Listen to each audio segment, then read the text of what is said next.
Welcome everyone to the L7C podcast MMA edition. Today we got the review pod for UFC 309.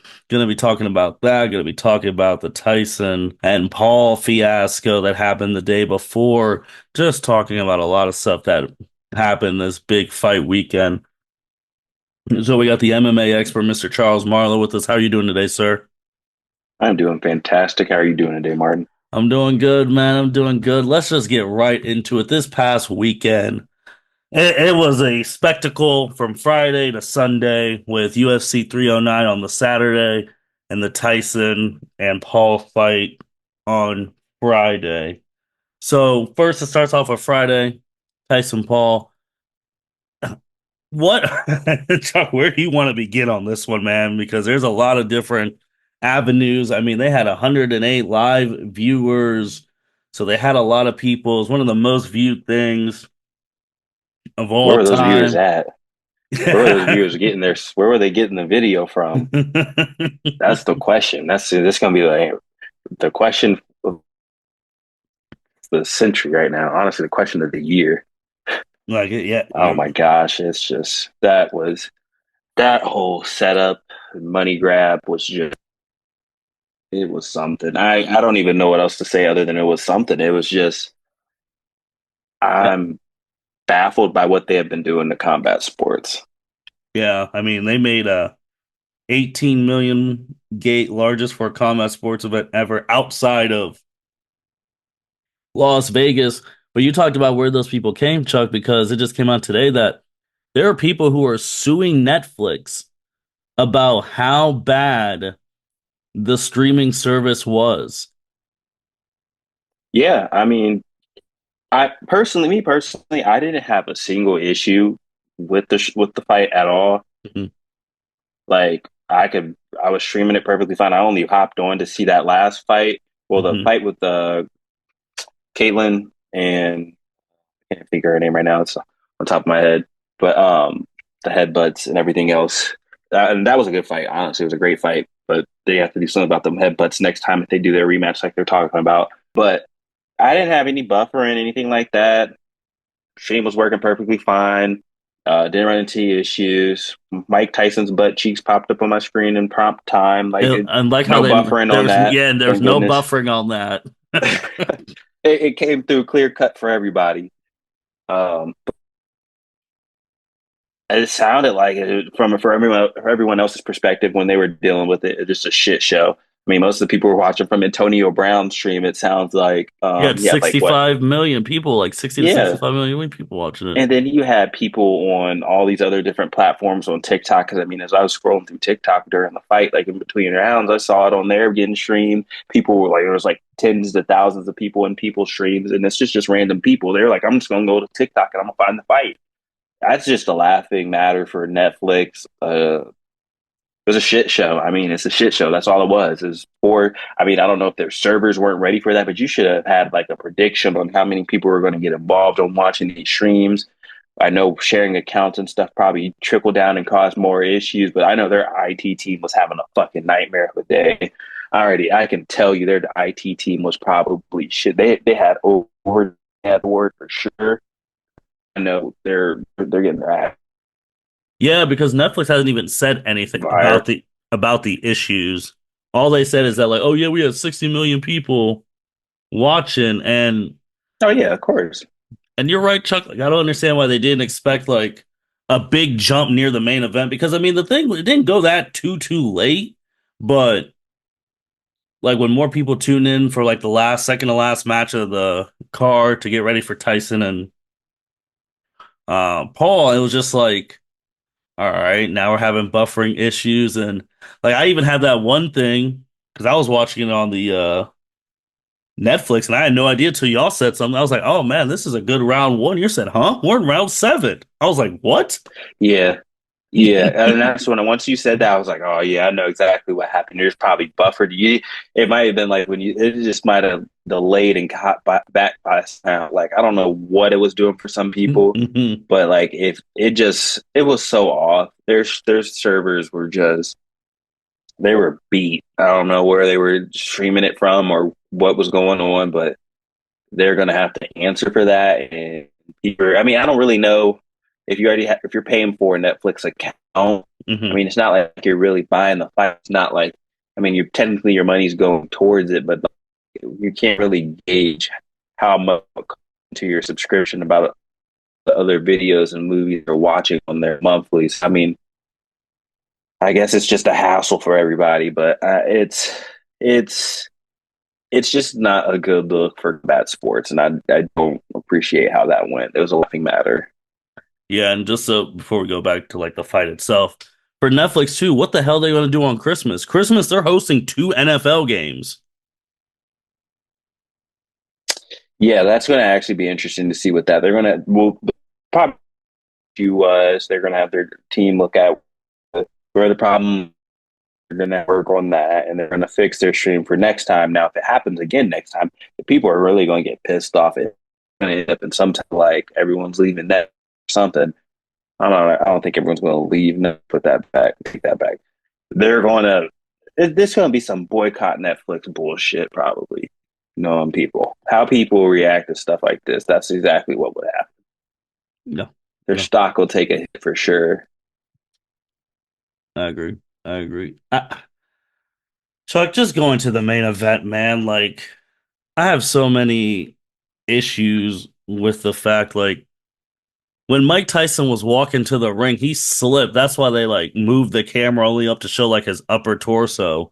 But he had a knee brace on going into this fight. Like, when you have those stuff at the beginning, like, what are we doing? Where do I start? I mean,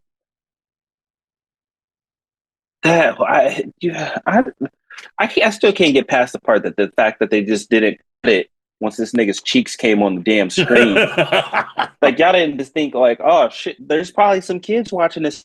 And now there's Hmm. some 60-year-old man's ass cheeks flash through their screen. I don't know what he was They're like, wearing back oh, there. I was like, bro, what are you doing? bro had the jock strap of a century put on. My boy had the girdle and everything. He looked like he's back like 80s, 70s. I don't know. Uh, I don't know what Mike gets into. You know, they say those Hollywood people, famous Hmm. people getting some weird stuff. I don't know. Like you gotta change that. He had a diaper on, and that it looked like he should have been in the diaper. How old? I mean, my the training video leading up would have made you think that and Mike actually had a chance Hmm. with this training. Can't training you. Everyone's gonna look good in training. I could take an average now, teach them simple combinations and footwork. Probably takes up so, and they look decent.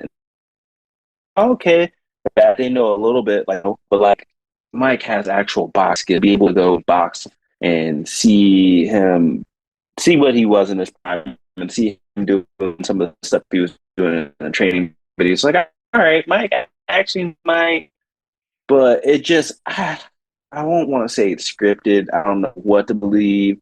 I know they're both great friends and everything. And Paul person con.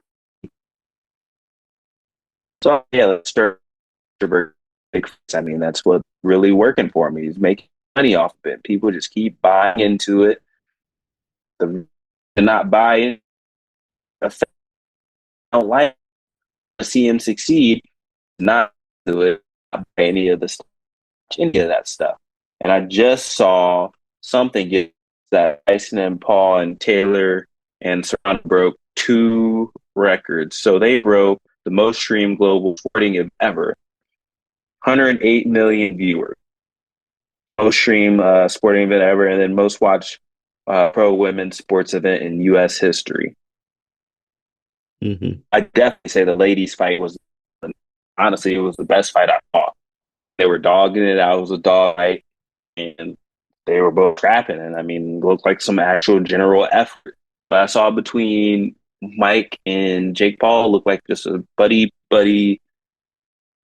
set on. And I don't know if it was part of the script, if even one script that whole Tyson bite your glove and make it look like you're furious and frustrated or dazed and confused by Jake Paul's power and aura. That shit is nice seeing it. And I was just tired. I very disappointed and see Jake Paul fight another person again. Fight somebody who actually be taken seriously, actually, and you sports fight somebody actually fights like Tommy Fury like you did and you lost. Take your loss, get better. Am I still in? All right, you're back. You were cutting in and out a little bit, and and then you My disappeared, and now Wi-Fi has been iffy lately. I got to make a change. okay, And I no. don't know what's going on, but I got to make a change on the Wi-Fi. Well, Count your days, Armstrong. well, you're back now, and you sound a lot better. You were just talking about um Paul needing to fight someone actually his age, like who can actually fight like both, like because we can't keep getting away with this stuff, man. Yeah, no, I agree. Keep seeing this. I not entertaining. It's boring. It's a joke and a mockery of the sport.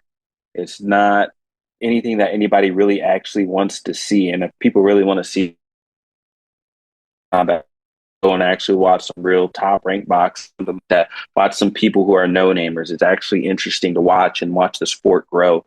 I mean, you go watch MMA. I mean, it's a hell of a fucking sport. It's way better than that. You're gonna get a lot more blood, and you're gonna get a lot more knockouts. You're gonna get a lot better, just overall combat in general. Just fight someone your age. I don't know who you can get in there. There's a lot of different people. There's a lot of people who want to make a payday, and there's a lot of people who would love to fight Jake Paul, who are boxers and other combat sport people who may actually have a chance. Shit, freaking Francis Ngannou wants to fight him and Logan at the same time. Um, you got so many people. Like I think people want to see since Ryan Garcia is technically retired, they want to see him go fight him. And I know they said they're like everyone makes the joke. It's like Ryan Garcia is the crazy motherfucker who would go off script and actually beat his ass. So like if it is scripted, I don't know. It's a mockery. Tired of Jake Paul, tired of Logan Paul. I mean, I respect what you do. I respect how you make your money. You're doing your thing, but it's a joke. Oh yeah, because there's so many boxers who right now, those up and coming young bulls who we have no idea who they are, where this is their livelihood. This is the only way they're making it out. You put them in the ring with any of these Pauls, they're getting smoked. Yeah, I mean, like, and they're just people out there who still got to work a 9 to 5 and still out there struggling to make it through, Hmm. but they want to chase and pursue their dream. And you got someone who's just handed these nice fights and stuff. Oh, I'm gonna let you fight this person. You want to fight a legend? I'll give you a legend. You want to fight this person? Oh, you want a payday? I'm gonna give you a payday. And you don't have actual like nothing entertaining, nothing that's really showing the sport for what it is. Yep, yep, no, I agree. And then it's like, hey, you want to? It all started with that knockout of Nate freaking Robinson, man. And it's a basketball. I get it. He Hmm. does boxing in his free time. It's nice. He actually seems like he might be somewhat good of a boxer because he does it in his free time. He's not an actual fucking boxer. He's an NBA. He's a retired NBA veteran. That's all he is. And emphasis on the word veteran. He's older, not Yeah, on the early age side, like all of his opponents. yep.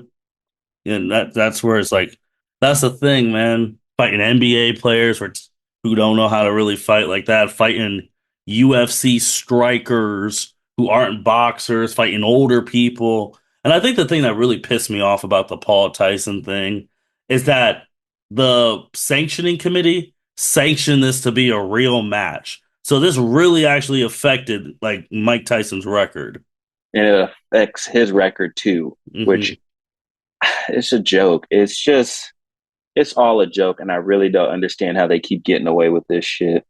It's sickening to me. I hate it. It is disgusting. I'm tired of it, and it's just such a. It's just it's laughable.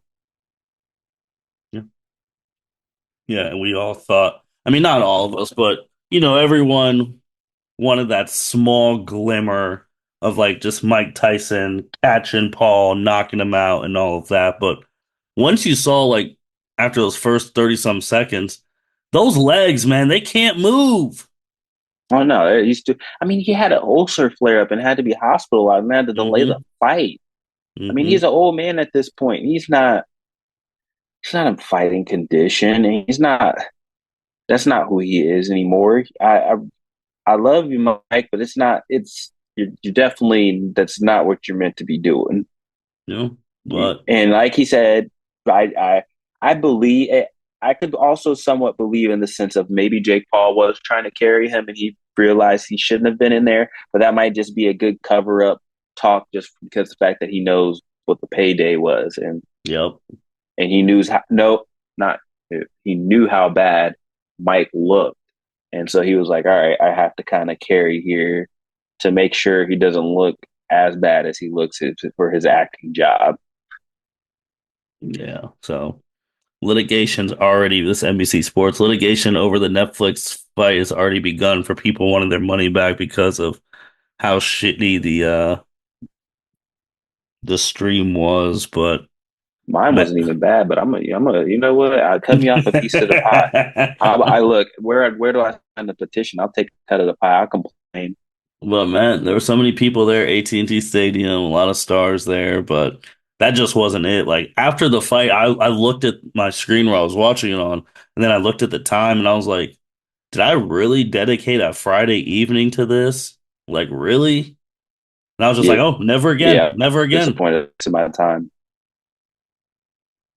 I mean, like it was. I don't know. It gives you a talking point of the day. That's all it is. A little bit of a talking point for the day for some people. Yeah, it was just wild that the quote unquote most positive thing about the whole thing is all those ring girls were getting so much publicity from it. Yeah, And now all their people stuff is aren't. blown up. Yeah, people aren't too about that either. I bet they're not either, but hey, that it was just a mess. Like if it wasn't on Netflix, I would never pay to watch that type of thing. I don't think I'm gonna watch a Paul fight like on a thing unless it's a clip on Twitter or unless he's fighting someone of his age who's hungry or something. Yeah, yeah.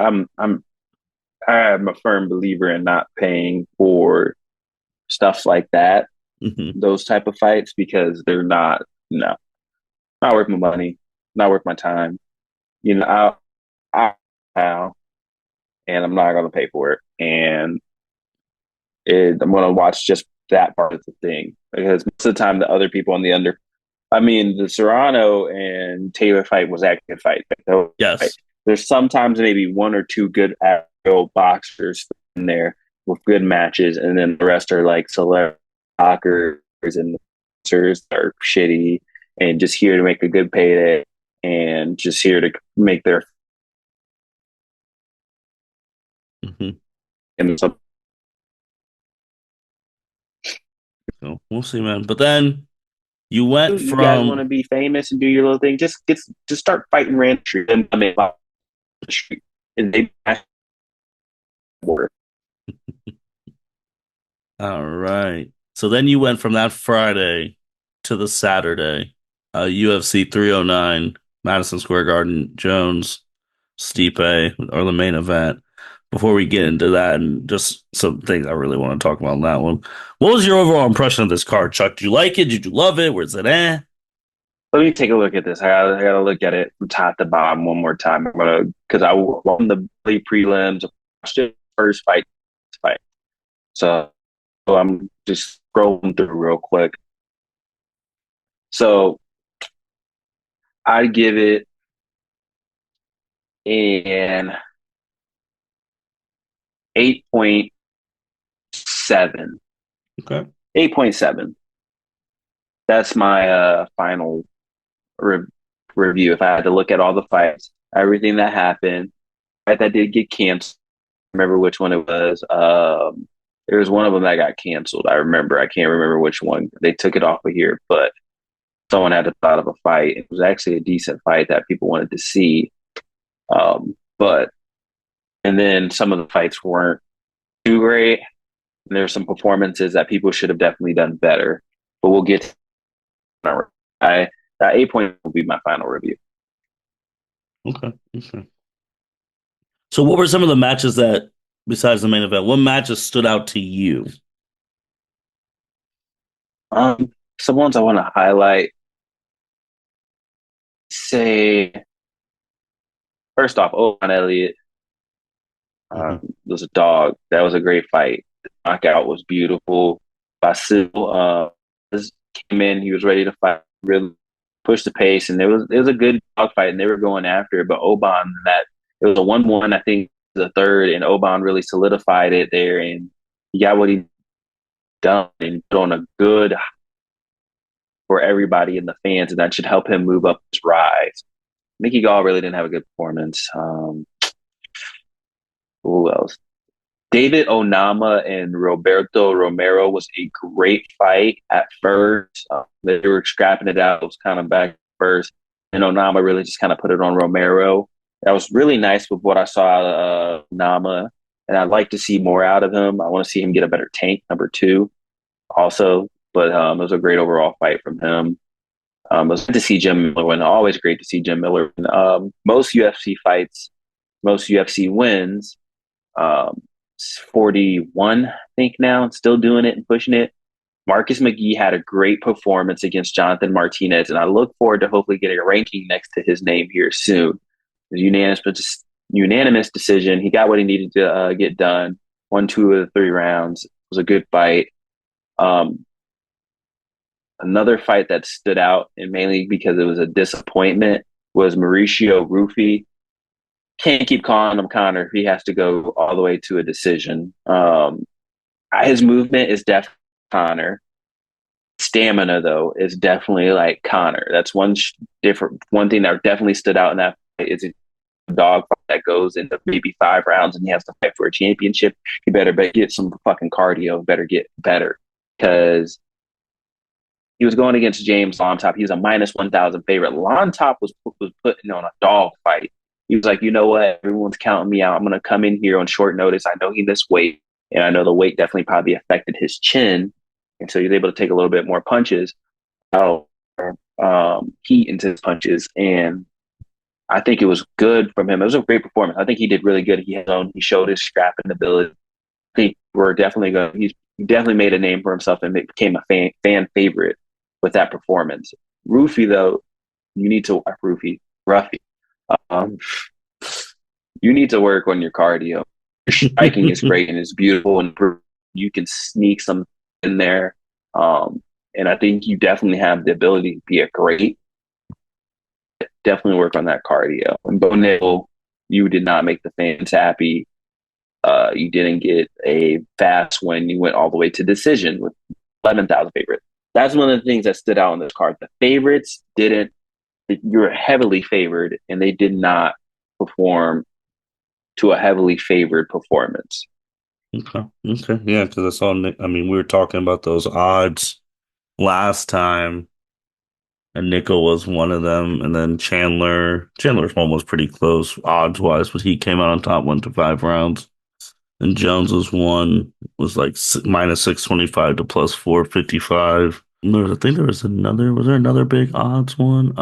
David from Uganda had big odds, but just this main event, Chuck, I mean, John Jones won, no surprise to any of us. He won in the third round, that vicious kick to the stomach, the midsection of Stipe, and then wailed on him, and it was game over.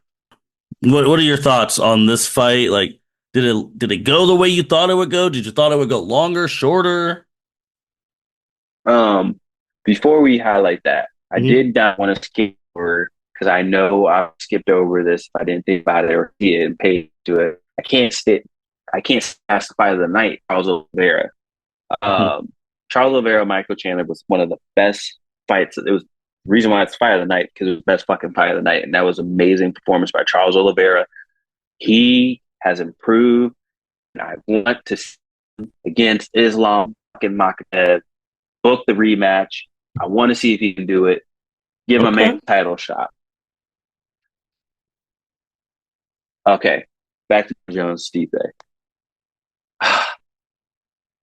John Jones. I don't know what else to say. That I'm not surprised. I mean, you saw what my bet was for that night. You Hmm. talked to me how I'm gonna read about out for everyone else who doesn't know because I had a feeling of how this fight was going to go based on Stipe's walkout. Stipe, it's just age at this point. It's a layoff like every other fighter. Colby, um, or not Usman, Colby, Connor, and some of the other fighters. There's definitely other fighters, but those are the two that definitely stand out as of recently. With those layoffs, don't help fighters. If you're not actively fighting and you're not actively in the game and you're not actively training, I'm not saying Stipe isn't actively training, but I feel like his attention and priorities are pointed elsewhere with firefighting and everything else, which is great. And that's what I love about Stipe. He's a man of the people, and he's a true man of the people, and he takes care of his family and everything else, and he's more dedicated towards that. And that's why he also hung it up at the end of the fight. But we'll get to that later. Um, so what I had for that fight was, where is it at? Felt like that was just the other day, and it was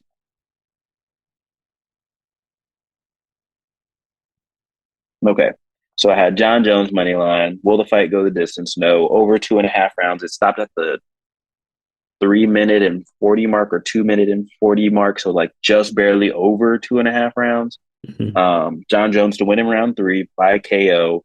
John Jones doesn't finish a lot of fights by KO that often, honestly. And then I had him for most significant strikes. I mean, he put on a masterclass performance. I mean, he just looked faster than Stipe. His game plan and striking looked way better than Stipe. I know Stipe came in with 17 extra added pounds. I don't know. He said it was to help him with wrestling against John, but there was really too much wrestling that he did or try and grapple with him or get him taken down to the ground, which I think he should have tried to do more of. He just looked too slow on his feet. He didn't look like he was there. Like, I think he just knew he was outmatched and he was just like, fuck it. We're just going to try and scrap it out. He couldn't really get to it. John wasn't letting him get any punches through. His evading of strikes really is what stood out to me because the way he really didn't let Stipe hit him, he was not having any of it. Like even at some points, it looked like he was running because he was just trying to elude Stipe's because Stipe is trying to get flurry and just like rush him and try and get into a scrap. And John just was not having it. He was dictating the whole fight.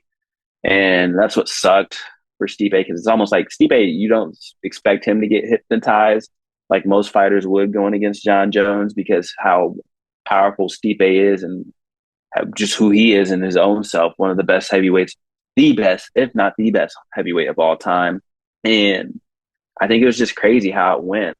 And for that, for John to just put on a performance like that against a great, I definitely don't think it's a great in his prime, but it's still against a great and I think it's going to help his legacy even more. So, masterclass of a performance. That back kick, oh my gosh! I think they said it. I can't remember what they said happened to him. I have to look it up. When I find it, I'll remind us. But it was that kick did damage.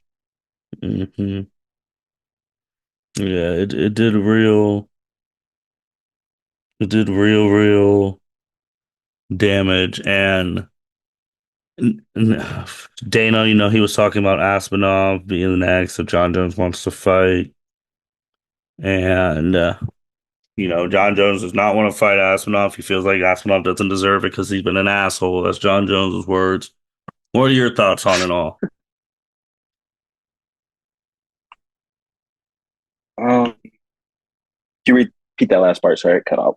About like John Jones saying that Aspinall is an asshole and not wanting to give him the fight. Oh yeah. It's kind of funny hearing John Jones call someone an asshole out of all people. I mean, John is in his rise when he was rising up where Aspinall is. He wasn't at first. He really wasn't an asshole until he got the belt. I feel like that's when it kind of started flipping the gear into asshole. I'm pretty like he was had a little bit of asshole tendencies, but he was still somewhat humble at first.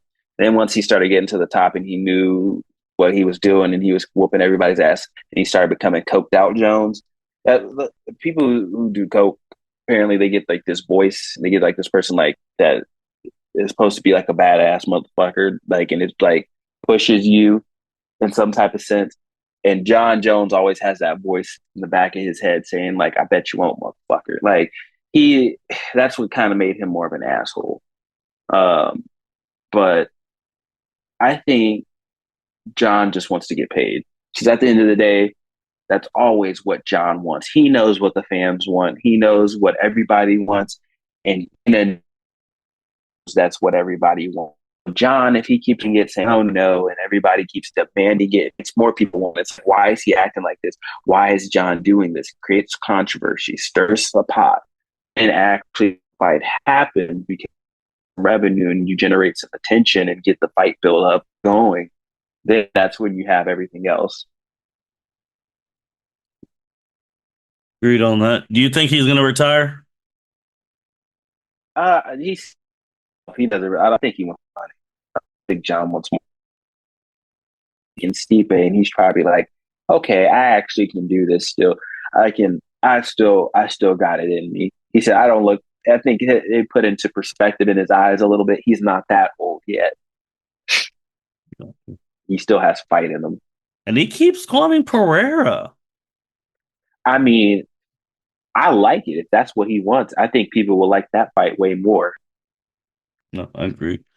And then the other thing, obviously, just want to bring this up. This is going to get brought up on the losers of the week on the college football pod when this comes out. But I want to bring this up to you, MMA guy, and you're in the term obviously glazing. Chuck, what was going on with the fan love affair on at the end of that shit, man? The whole pay-per-view with Trump, Fan the love. love affair. Um, I feel like I don't know. I feel like that was just because the election just happened. Okay. And everyone in the UFC loves Data. I feel like John maybe is trying to pull back some good graces and some fans and everything there in that aspect. I think that also really, I think he just kind of wanted to buy into it. He knew it would get a crowd reaction, get a crowd pop. I also think, I mean, just every fighter there pretty much, except for Charles Oliveira, after they won, did some type of thing to try and get the crowd in it with Trump. But that's just John. John, I feel like a lot of his post fight interviews lately they've been fun and entertaining for sure. Mhm. Mhm. No, I get it. It was just sitting here. I'm like, what are we like? What has happened? Then him And oh tweet. yeah, I saw what the injury was. And so it was, yeah, a rib fracture and a kidney spleen laceration. Jeez, jeez, that is. Ooh, oh boy.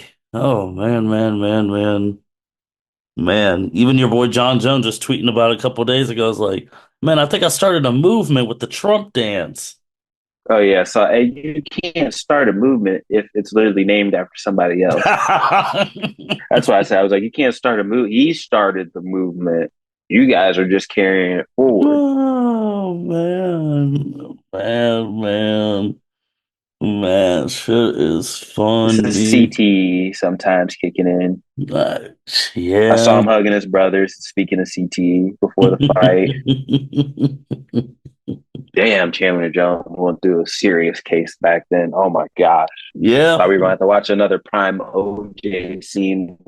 They chasing Chandler Jones down the highway in a fucking Ford Bronco. Now that they got him back, that family has really gone through it. I wonder what like a family cookouts like. It's probably fun. I'm it's just the crazy off the wall shit going on. Probably some crazy Oh, conversations. probably, but we'll see on that. Chuck, anything else, man? This was one of the biggest fight weekends we've had of the year. Um, Jan Figueroa, November 23rd. That's going to be a beautiful fight. That's a free fight, guys. November 23rd. You got nothing going on. It's 6 a.m. So I know me personally, I'm pulling an all nighter and I'm watching these fights. It's because Mhm. it's going to be in China. But if you got time, you're up early in the morning at 6 a.m. Tune in. It's going to be free to watch. But also UFC 310, December 7th. I told you guys to watch out. They just signed him about actually, I want to say like maybe 4 months ago, maybe been longer. I can't remember which podcast it was exactly, but I told you guys they signed Kai Asakura. Um, he's got an immediate title shot. Do you know Wow. how good you have to fucking be to come in and get an immediate title shot? I told Mhm. you to watch out for him. I can't fucking wait to see what he does. We're definitely gonna have to do a highlight or a preview for that. I'm gonna Mhm. bring up some of this old tape, bring up some facts for you guys because I want you guys to know who is going to be your next champion. So look forward to that. All right. Look at that. Chuck hyping it up. We can't wait to see that. Can't wait to see that. With that being said, thank you, Chuck, for the insight on this big weekend of combat sports. Hopefully from the Friday thing, Netflix gets better if they want to host these live things and we get some real fights, get some people who deserve it, some up and comers hungry fighting there. And then from a UFC side, we'll see what the GOAT John Jones does if Aspinall does get the next fight, or if he does relinquish and fights Pereira, we'll see there, and we'll just follow through. And now you just put us on game on the next up and comer, who's already has a championship match. So we'll be previewing and probably reviewing that one. We'll see how we can get that one going. But with that being said, this is the L7C podcast signing out. Thank you for listening to this episode of the L7C podcast. Be sure to like, rate, review, and subscribe to the channel. Follow us on all social media platforms, and we'll be talking to you guys soon. Take care.